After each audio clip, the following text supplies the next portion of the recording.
Na aula de hoje, nós gostaríamos de sair um pouco daquilo que nós vimos na aula passada, que é a datação, a data em que Jesus nasceu.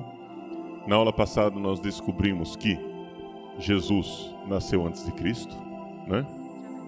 Porque houve um erro de cálculo e provavelmente Jesus nasceu mais do que 4 antes de Cristo. A gente não sabe exatamente a data, talvez 6 antes de Cristo, talvez 8 antes de Cristo, nós não sabemos quando.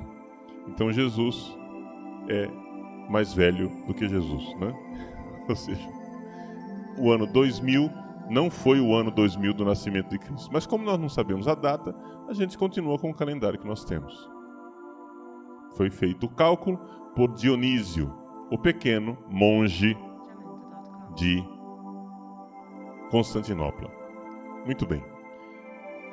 Uma vez que Jesus morreu, ressuscitou e subiu ao céu no ano de 33, que outras datas nós temos para que a gente possa enquadrar dentro da história a igreja que nasce, não é?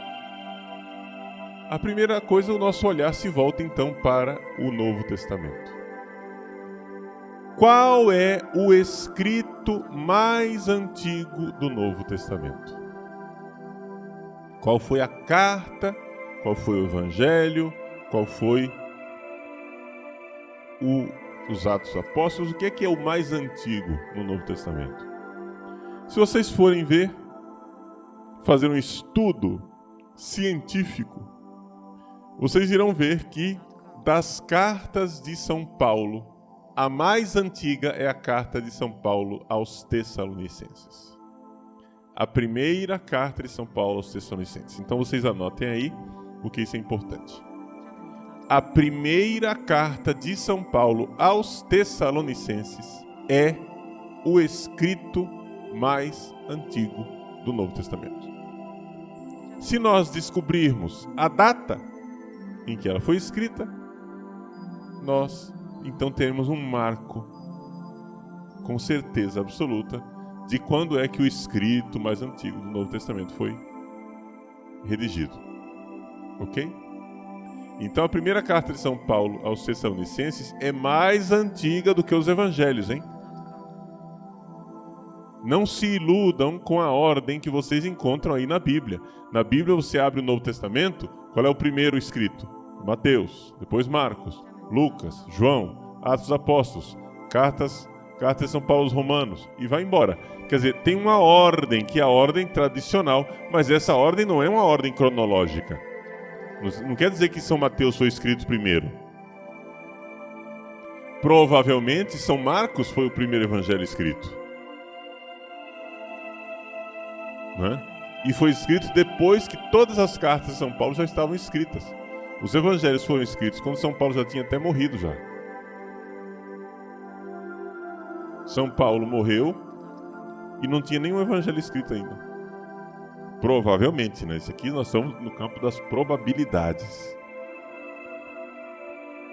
Então, que datas que nós temos para colocar aí com relação a São Paulo? Bom, houve um grande progresso científico quando arqueólogos descobriram em Delfos, na Grécia, uma inscrição.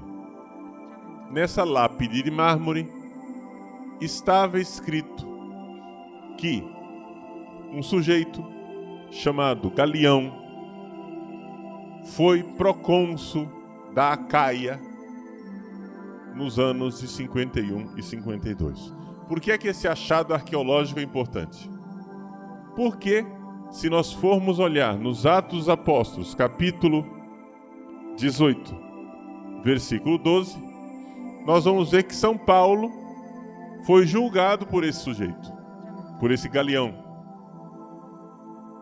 Então, se Galião foi procônsul da Acaia em 51 e 52, e São Paulo foi julgado por ele, nós podemos então ter a data precisa em que São Paulo esteve em Corinto na sua segunda viagem missionária. Então isso é um marco histórico, com certeza que nós temos, da data dentro da cronologia da vida de São Paulo. Então o ano de 51 é um ano importante. Por quê? Porque no ano de 51 nós sabemos que São Paulo se encontra em Corinto, que ele é julgado pelo procônsul Galião. E a partir daí nós podemos fazer os cálculos das coisas. Ora, São Paulo foi julgado por Galião no verão de 51. Mas ele já estava lá em Corinto antes, porque ele só foi levado para ser julgado depois que ele já tinha feito bastante arruaça, né? Então, São Paulo passou o inverno de 50 para 51. Vamos lembrar que o inverno europeu começa em dezembro, né? O solstício de inverno é dia 21 de dezembro. Então, São Paulo passou o inverno de 50 para 51, ou seja, dezembro, janeiro e fevereiro, lá em Corinto. E foi nessa parada técnica, né? São Paulo fez uma parada técnica em Corinto, fez um pit stop, né? Em Corinto. Foi por causa dessa parada técnica em Corinto, em que São Paulo ficou ali parado durante o inverno. Foi nessa parada técnica que São Paulo, então, escreveu a carta aos Tessalonicenses. Por quê? Porque ele já tinha estado em Tessalônica. Não é? Na cronologia, se vocês forem ver a segunda viagem missionária de São Paulo, a primeira comunidade que São Paulo funda em solo europeu é a comunidade de Filipos. Depois ele desce para Tessalônica e assim ele vai fundando comunidades, né? Passa por Atenas e chega então finalmente em Corinto. Essa é a segunda viagem missionária de São Paulo. Nós sabemos que no decurso desta viagem missionária ele fundou a igreja de Tessalônica, que fica num golfo, o Golfo de Tessalônica, que está aqui. E depois aqui tem 3 penínsulas, como se fossem 3 dedos. Uma dessas penínsulas é importante para a igreja ortodoxa, porque é lá que fica o famoso mosteiro do Monte Athos, né? Bom, mas deixa de lado a geografia, só para saber que Tessalônica está aqui, no Golfo. São Paulo desceu, passou por Atenas e chegou ao Istmo de Corinto. Vamos lembrar o que é um istmo. Um istmo é uma estreita faixa de terra que, nesse caso aqui, liga a península da Acaia ao continente. A cidade de Corinto era uma cidade portuária, uma cidade rica, mas como toda cidade que é de porto, tinha também muita prostituição, né? E Corinto tinha uma fama de ser uma cidade terrível, uma cidade devassa. Tem autores que dizem que Corinto era o lupanar de toda a Grécia. O que é lupanar? Lupanar é uma palavra para zona de prostituição, prostíbulo. Corinto era o prostíbulo de toda a Grécia. Imagina, os gregos já não eram muito castos, né? Grego já não tinha fama de ser casto. Se Corinto era o prostíbulo da Grécia inteira, então o negócio era feio em Corinto, né? A devassidão moral em Corinto era tão grande que em grego, na língua grega, o verbo corintizar era sinal de prostituição. O que é que fulano está fazendo? Ele está corintizando. Está corintizando quer dizer que está se prostituindo. Essa era a fama de Corinto. Por quê? Porque é uma cidade portuária. No porto, né, geralmente tem muita prostituição. Por que é que Corinto era um porto tão importante? Por causa do istmo. As pessoas atracavam o navio de um lado do istmo, descarregavam a mercadoria, atravessavam aqueles poucos quilômetros que levavam até o outro lado do istmo e lá carregavam as mercadorias outra vez para dentro do navio. Hoje, no século XXI, esse problema foi resolvido porque eles fizeram um canal artificial onde os navios entram. O navio entra num canal para sair do outro lado. Então hoje os navios já passam por um canal que cavaram aqui, né? Então Corinto continua ainda hoje sendo um porto importante. Então eles atravessavam por terra, pelo istmo, para evitar de ter que contornar toda a Acaia e passar, né, pelo mar revoltado, perigoso, cheio de tempestades. Então eles cortavam o caminho, era um atalho. Não é? Que havia aqui. Pois bem, São Paulo ficou lá em Corinto durante o inverno de 50 para 51 e lá ele escreveu a sua primeira carta. A primeira carta que nós recebemos, que nós temos notícia, é a primeira carta de São Paulo aos Tessalonicenses.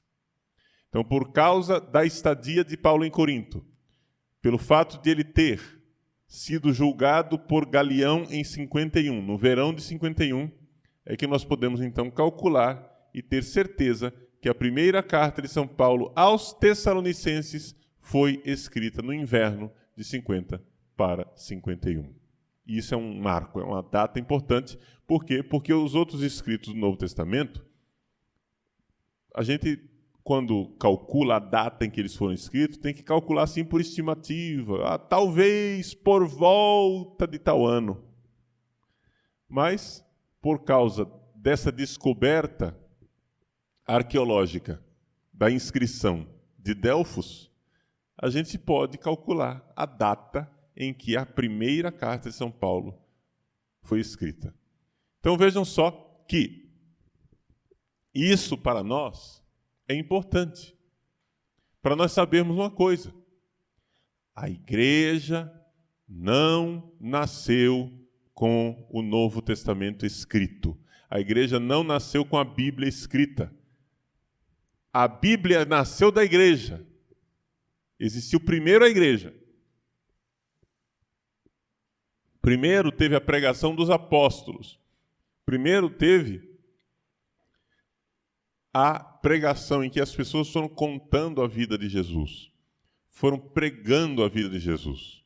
Então Jesus morreu, ressuscitou e subiu aos céus em 33 depois de Cristo. Ora, o primeiro escrito do Novo Testamento foi escrito em 51. São quase 20 anos de distância, gente. E os anos naquela época não tão cumpridos quanto são hoje. Ou seja, 20 anos é muito tempo. Alguns de vocês aqui não têm nem 20 anos. Quer dizer, em 20 anos se esquece muita coisa. O que é que Jesus disse? Não tinha gravador, ninguém foi lá gravar o que Jesus disse. E São Paulo pregava o Evangelho, não é? Daquilo que ele tinha recebido, daquilo que pregaram para ele. Então, olha só, gente, é importante que vocês saibam que a igreja surgiu o quê? De uma tradição de fidelidade em que as pessoas que estiveram com Jesus foram fiéis e pregaram o evangelho dele fielmente, sem inventar coisas. E aí é que nós, anos depois, é que começou esse processo lento e gradual de se escrever o Novo Testamento. Então, o Novo Testamento começou a ser escrito no inverno de 50 para 51 depois de Cristo e terminou de ser escrito no ano 100 depois de Cristo, mais ou menos, que é quando foi escrito o Apocalipse. Então nós temos aí um espaço de 50 anos. 50 anos para se escrever o Novo Testamento. Pergunto, a igreja precisou ficar esperando terminar o Novo Testamento para ser igreja? Não. Ela já era igreja antes. Estão entendendo? É por isso que o princípio protestante é um princípio muito frágil. Os protestantes, eles creem na Bíblia, eles não creem na igreja, não é isso? Eles acreditam na Bíblia, eles não acreditam na igreja. Mas se você acredita na Bíblia e não acredita na igreja, como é que você acredita na Bíblia? Porque a igreja vem antes da Bíblia. Entenderam?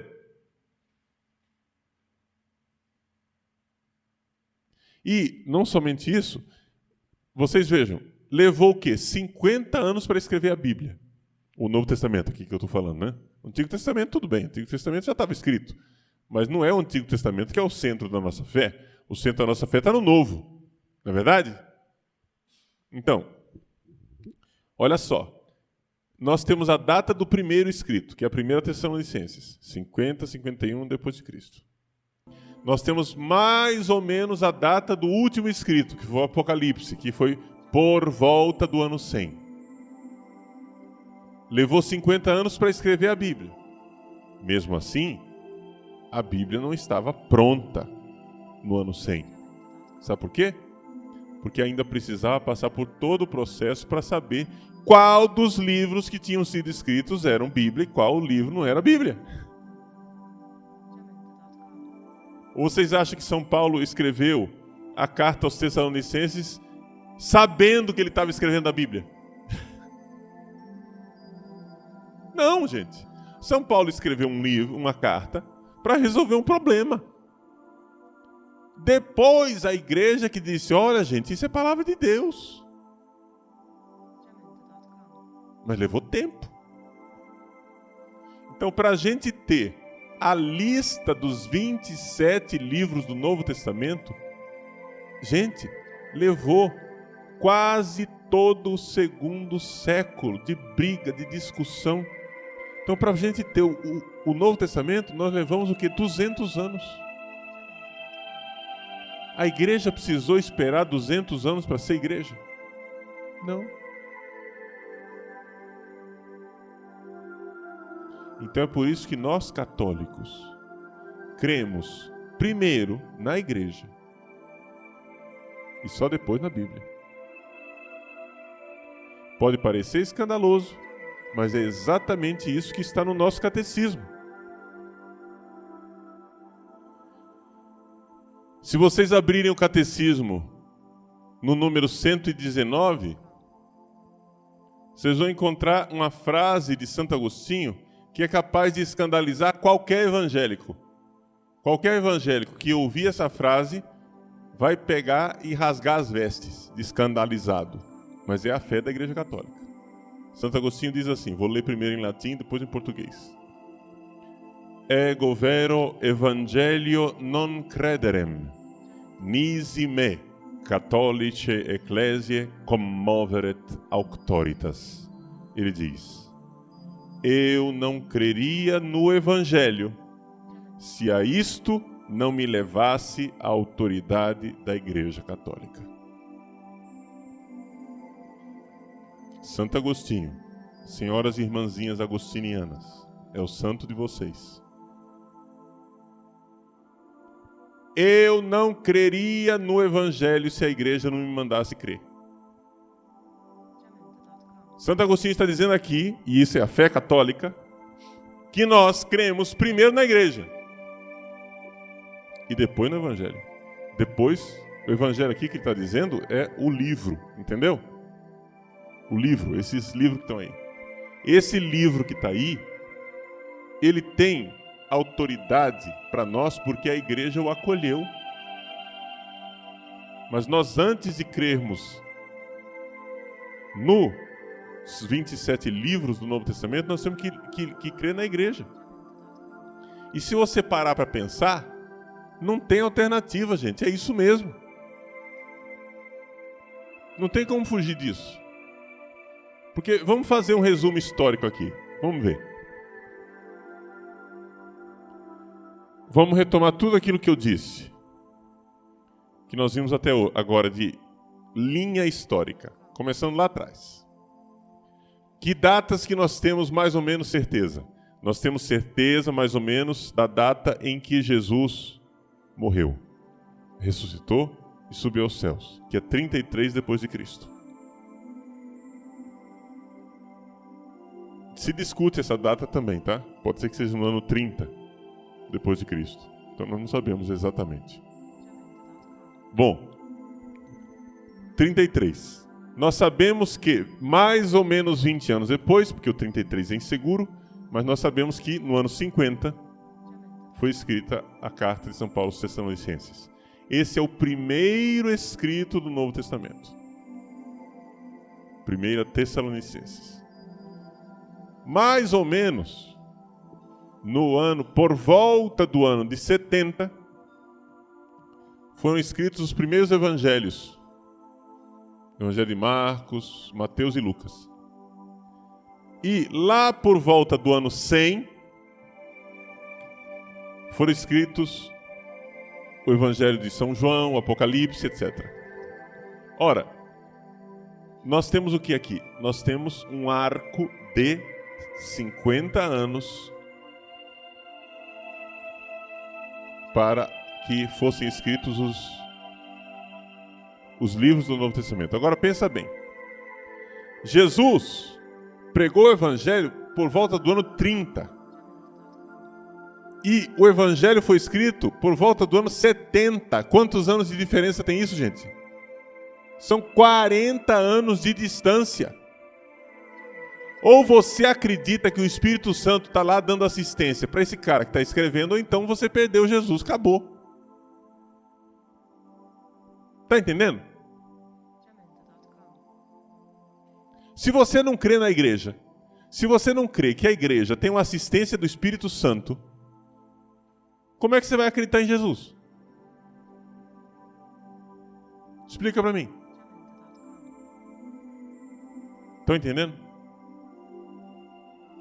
Os evangélicos dizem, não, nós cremos na Bíblia. Mas como é que você crê na Bíblia se você não crê na igreja, seu infeliz? Se você não crê que o Espírito Santo está lá dando assistência e uma garantia para essa igreja, de que ela não vai trair a fé. Entendeu? Problema? Vamos para frente. Continuando o arco de tempo. Se você for ver durante todo o segundo século, houve briga, e briga terrível, para se decidir quais eram os livros do Novo Testamento. Vocês vejam, por exemplo, tinha um herege chamado Marcião,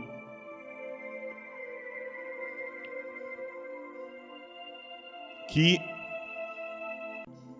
não aceitava nenhum dos evangelhos, a não ser o evangelho de Lucas, e não aceitava todas as cartas de São Paulo, somente algumas cartas de São Paulo. Então o cânon para ele era pequenininho. O Novo Testamento para ele devia ter, no máximo, uns 10 livros.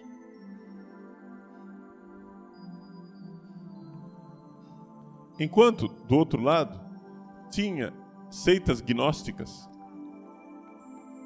que tinham muitos outros evangelhos. O Evangelho de Maria Madalena, o Evangelho de Tomé, o Evangelho de Judas, Atos de outros apóstolos, cartas de Barnabé e assim por diante. Então, havia uma pletora de outros livros que eles queriam colocar lá dentro. Se você for juntar tudo, ia dar uns 40 livros no Novo Testamento. Um só queria uma meia dúzia de livros. O outro queria uns 40 livros. Foi a igreja quem decidiu que os livros do Novo Testamento eram só os 27 livros que nós temos hoje.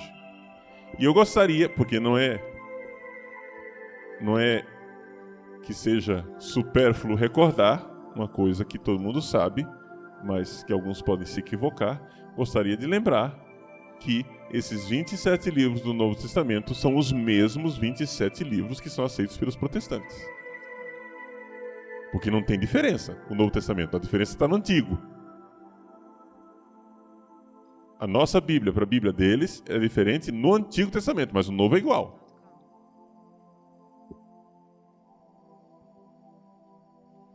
Então, ao aceitar os 27 livros do Novo Testamento, eles estão aceitando a autoridade de quem? Da igreja católica, dos bispos que eles rejeitam. Agora, isso não é meter a enxada nos pés? Então vejam só, gente. Os protestantes estão num barco furado. Porque eles não aceitam a autoridade da igreja e construíram tudo em cima da Bíblia. Mas ao não aceitar a autoridade da igreja, é como você sentar num galho e dizer: esse galho é aquele no qual eu me sustento. E você começa a serrar a conexão entre o galho e a árvore. Você vai cair no chão.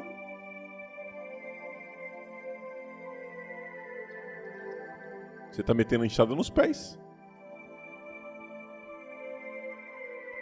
Mas eles não notam isso, padre? Notam. Os mais inteligentes e estudiosos notam. Sabem perfeitamente.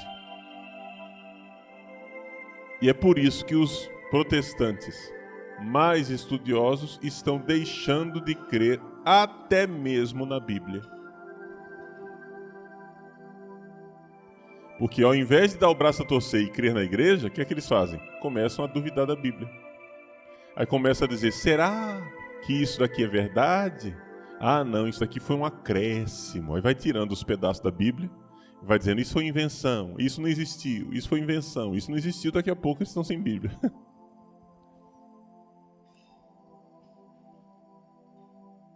Vocês vejam que todo o escândalo causado pelo Dan Brown, né, do Código da Vinci, é o quê? É o fato de que o Dan Brown está dizendo para as pessoas: gente, esses 4 evangelhos que estão aí foram os 4 evangelhos selecionados pela Igreja Católica, porque tinham muitos outros evangelhos que a Igreja não aceitou e colocou fora da Bíblia. E as pessoas: meu Deus! Mas, gente, a Igreja sabe disso há séculos. Não é possível você crer em Jesus sem crer na igreja. Porque se você não crer na igreja, você vai começar a criar um problema. Qual Jesus?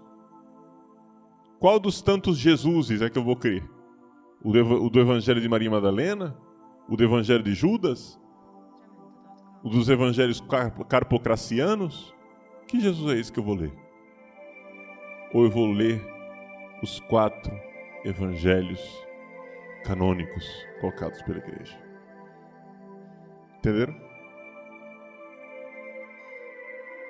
Então, entre o Novo Testamento como nós o conhecemos, com seus 27 livros, e Jesus, nós temos um abismo de quase 200 anos. Ou você crê que o Espírito Santo iluminou a igreja durante esses 200 anos e que a igreja não traiu Jesus, ou então, meu irmão, tem muito pouco Jesus, vai sobrar muito pouco Jesus para você acreditar. Agora, outra coisa, aí é que vem o problema da fé católica. Outra coisa é como é que você acredita na igreja, já que a igreja tem tantos membros pecadores. Já que hoje nós olhamos para os bispos e para os papas e sabemos que eles pecam. Aí é que vem a fé católica para explicar para você que pecado de papa e de bispo não tem nada a ver com a infalibilidade da igreja. Padre e bispo pecam. Isso não é novidade para nós. Nós vamos ver na história da igreja. Mas nós sabemos que no meio dos pecados desses homens, Deus é fiel à sua igreja. Deus é fiel e não a abandona. E por isso, a Igreja Católica sempre ensina infalivelmente a fé. Você pode ter uma multidão de bispos rebeldes contra a tradição da igreja, mas haverá sempre um núcleo da igreja fiel ao Evangelho e fiel ao Evangelho tal qual ele foi pregado por Jesus. Então, qual é a missão? Um bispo e um papa, que sejam bom bispo e bom papa, qual é a missão deles? Conservar o depósito da fé, guardar. Então, todo bom papa e todo bom bispo é necessariamente conservador. Ele quer conservar. Ele não quer inventar nada de novo. Entende? Ah, não, nós precisamos nos adaptar aos tempos modernos. Esse é o princípio da traição. Você vai se adaptar aos tempos modernos, você vai trair o Evangelho. Não tem que adaptar nada. Você tem que conservar. Você vai adaptar o quê? A forma de transmitir. Né? Você pode pegar o mesmo Evangelho, a mesma doutrina, o mesmo Jesus, os mesmos sacramentos. Você pode pregar como? Cantando o gregoriano ou cantando o Iê, Iê, Iê do Padre Marcelo. Entendeu? Isso é adaptação. Mas desde que não seja uma traição da doutrina. Você não pode trair a doutrina. Você não pode trair aquilo que é a palavra de Deus, o sacramento. Isso tem que ser conservado. Os apóstolos não deixaram um manual de canto gregoriano. Então isso não é uma coisa que não pode mudar nunca. O canto, o jeito de cantar, pode mudar. Numa época se canta como o canto gregoriano, noutra época se canta com um coral polifônico e uma orquestra, como na época de Mozart. Noutra época, a gente vai e adapta aquela cultura, aquele canto, sempre levando em consideração, amando o nosso passado. Então a gente vai e diz, não, olha, eu gosto do canto gregoriano porque ele é bonito, é belo, mas eu não posso agora exigir que o povo de Cuiabá, que não tem formação cultural suficiente, ache que só cantar gregoriano em latim o tempo inteiro é a coisa melhor do mundo. Eu não posso exigir isso do cuiabano. Entenderam? Deixa ele cantar um pouco em português. Deixa ele cantar alguma música, né? Desde que não seja heresia, não seja maluquice, não seja um ritmo diabólico que inquieta o coração, não é? Então é possível esse tipo de adaptação. Mas sabendo que a igreja tem por finalidade conservar o Evangelho de Jesus Cristo. Ou você crê que a igreja não trairá o Evangelho, ou então minha irmãzinha, meu irmãozinho, nós estamos na quiçaça, né?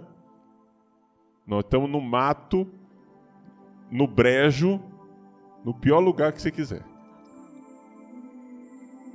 Então aqui é que está a fé na igreja. Você olha para a Eucaristia, você olha para a hóstia. O que é que você vê?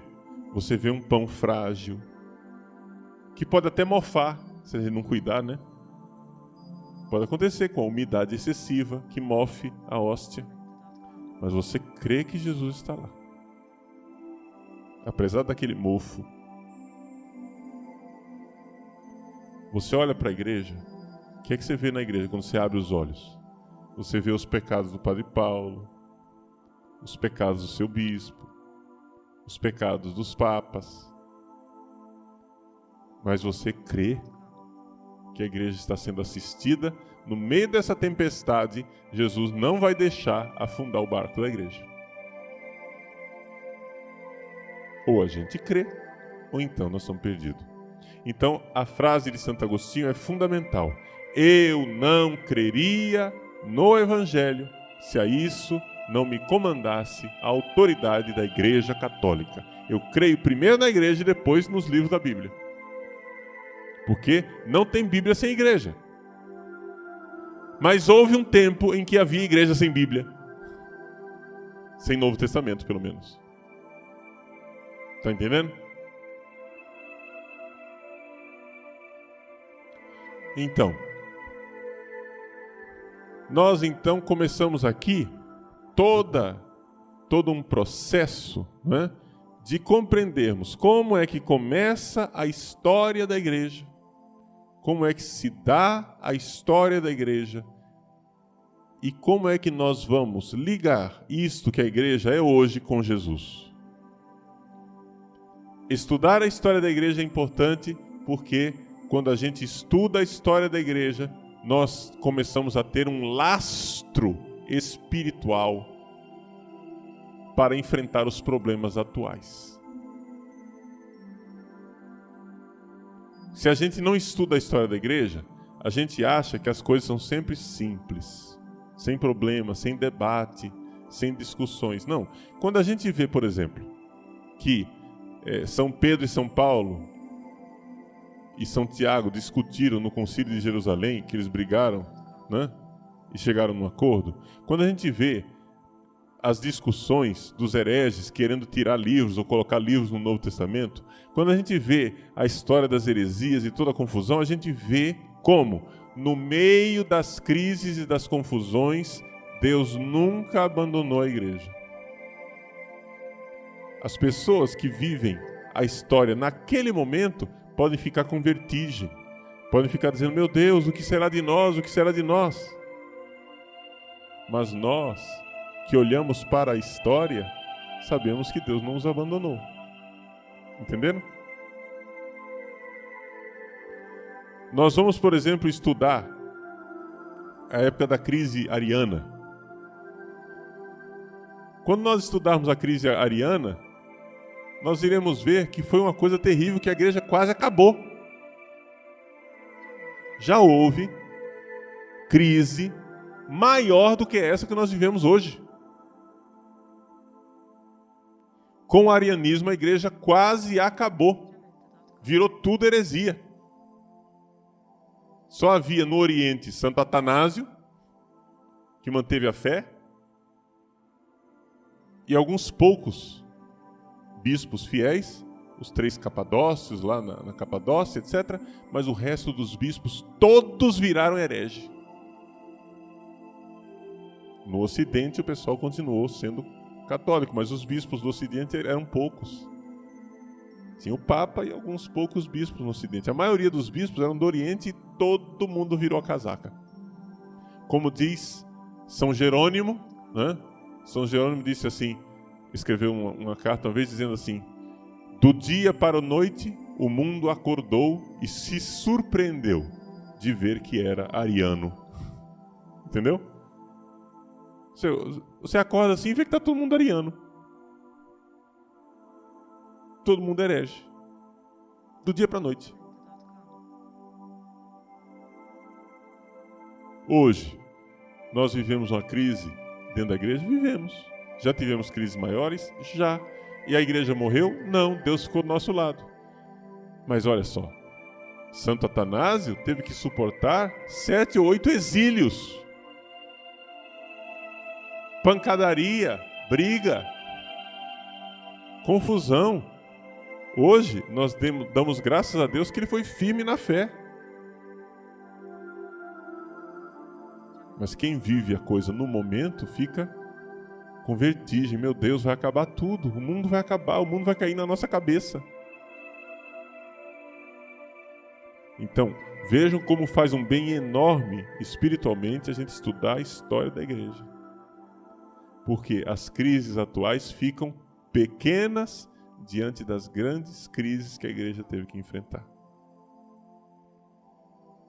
A crise gnóstica, que foi antes da crise ariana ainda, a crise gnóstica, gente, quase acabou com a igreja também. Ou seja, a igreja nascente teve que enfrentar 2 crises terríveis de fé. E quase morreu.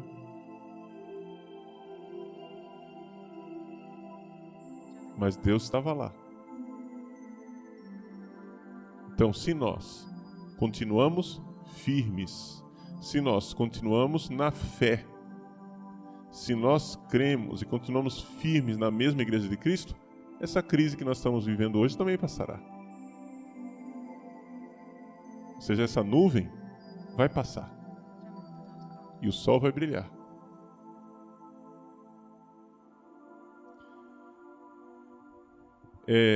Me permitam fazer uma comparação, antes da gente concluir, dessa nossa missão de estudar a história da igreja com aquilo que é vivido no Senhor dos Anéis. No Senhor dos Anéis, aquelas pessoas, eles têm consciência de que eles fazem parte de uma história, não é? Quando eu estou falando do livro, tá? No filme, essas coisas estão deslocadas em outros lugares, espalhados pelo filme. Mas quando Frodo e Sam estão em Cirith Ungol, lá perto da Toca da Aranha, né? O Sam diz para o Frodo claramente que eles estão passando, eles fazem parte de uma história. E ele diz assim: Senhor Frodo, que tipo de história será que nós estamos fazendo parte? Né? E ele começa a ver que de fato vai ser contada a história deles. E que quando eles chegarem na parte em que eles se encontram, talvez as crianças, ao ouvirem aquela história terrível, peçam assustadas para a pessoa que está contando fechar o livro. Eles têm essa consciência de que fazem parte de uma história. E que essa história vai ser contada. E que, no entanto, mesmo sem esperança humana visível, eles continuam firmes. No filme, eles tentaram condensar essa realidade que está dispersa no livro, em vários lugares, naquela cena chamada Cena da Janela, em Osgiliath, em que o Frodo e o Sam se encontram lá em Osgiliath, que depois isso no livro não aconteceu, eles nunca foram a Osgiliath. Naquela cena lá não existe no livro. Mas no filme, para você lembrar do filme, é assim: eles estão na cidade destruída, e de repente aparecem os Nazgûl, nos monstros alados, né? E tenta levar o anel do Frodo. O Frodo quase que entrega o anel pro cara. E aí o Sam pula em cima do Frodo, os dois rolam escada abaixo. Quando finalmente, então, o Frodo pega a espada e vai no pescoço do Sam para matá-lo. E o Sam diz assim: Senhor Frodo, sou eu, o seu Sam. Você não reconhece mais o seu Sam? Aí o Frodo acorda daquele transe, deixa a espada cair, se encosta na parede, e os dois começam um diálogo. E então o Sam diz mais ou menos assim, que quando ele ouvia as histórias, aquelas histórias importantes, aquelas histórias que verdadeiramente importavam na sua infância, ele não tinha percebido uma coisa que agora ele percebeu: que aqueles personagens, aquelas pessoas nas histórias, tiveram muitas chances de desistir, de voltar atrás, de esquecer da sua missão. Só que não desistiram. Não desistiram porque estavam agarrados a alguma coisa. E aí, o Frodo diz: e nós, Sam? A que nós estamos agarrados? E o Sam diz: ao fato de que existe o bem no mundo e vale a pena lutar por ele. Essa cena ela foi construída no filme para tentar expressar cinematograficamente aquilo que é um pensamento que está disperso no livro inteiro. Que é o fato de que as pessoas, quando vivem as histórias, não sabem o fim da história. E, no entanto, elas poderiam desistir, mas não desistem e vão até o fim. Hoje, nós podemos contar a história de Frodo e a história de Sam. Né? É claro que é uma história que nunca existiu, né? Mas para dizer. Hoje, passados séculos, podemos contar a história de Frodo e a história de Sam. Mas quando Sam e Frodo estiveram vivendo aquelas histórias, eles não sabiam qual era o final. Eles não sabiam que ia haver vitória. Não sabiam que eles iam conseguir realizar a sua missão. Eles estavam imersos no problema. Mas aí o Sam diz lá no filme, mas esta coisa, a coisa é a maldade, essa nuvem irá passar. E no final, o sol irá brilhar mais claro do que nunca. Então ele manifesta a esperança dele de que o sol é mais forte do que a sombra, do que a nuvem. Então vejam, o que é que isso podemos aplicar na história da igreja? O Senhor dos Anéis é uma narrativa pré-cristã, ou seja, o cara que escreveu era católico, mas ele narra um tempo em que Jesus não tinha ainda existido, em que os profetas não tinham existido, em que Abraão não tinha existido. Isso é milhares de anos antes que aquela cena lá aconteceu. Entendeu? Na ideia do criador, do escritor, Tolkien. Então, o Frodo e o Sam não sabem de Cristo. Não sabem da salvação divina. Mas eles continuam acreditando numa força do bem que está conduzindo toda a história. Nós que sabemos, deveria ser muito mais. Nós que sabemos que Deus é fiel à sua igreja, que Ele não abandonará a sua igreja, e que nós estamos nesse mundo para viver, não é? Na fidelidade e preparar o nosso céu. Que a nossa esperança está em Deus, não está nas nossas forças. A nossa esperança não está nas forças dos membros da igreja. Porque nós não temos força para combater isso, gente. Nós somos hobbits. Entende? Nós somos pequenas crianças diante do Golias. O problema que a igreja está enfrentando hoje é muito grande e é maior do que a nossa capacidade de resolver. Mas a história do Senhor dos Anéis nos mostra que 2 hobbits fiéis à sua missão, mesmo sem esperança humana, conseguiram chegar e destruir o mal. Se nós formos olhar na história da igreja, nós iremos ver que hoje nós cantamos as glórias de tantas pessoas maravilhosas do passado, Santo Atanásio, os padres capadócios, etc e tal. Mas quando você for analisar a história da igreja, você vai começar a ver os defeitos de personalidade, de caráter e erros concretos que Santo Atanásio, São Cirilo de Alexandria, São Basílio Magno, que hoje nós consideramos grandes, eles também cometeram erros. Eles também tiveram momentos de hesitação. Também tiveram momentos em que parecia que eles iam sucumbir.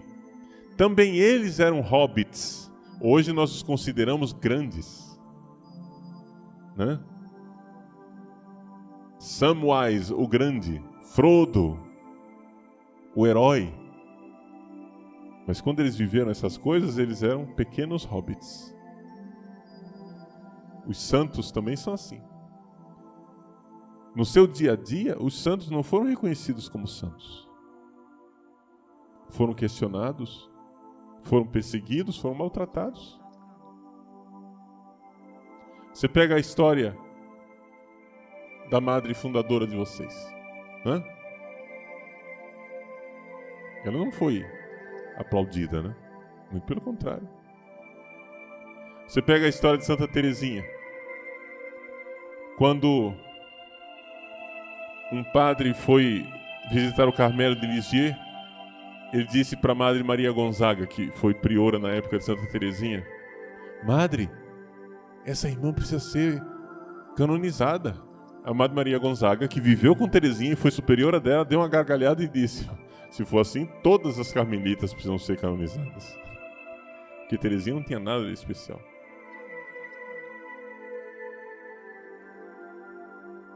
Mas ela era uma pequena. Ela era um hobbit.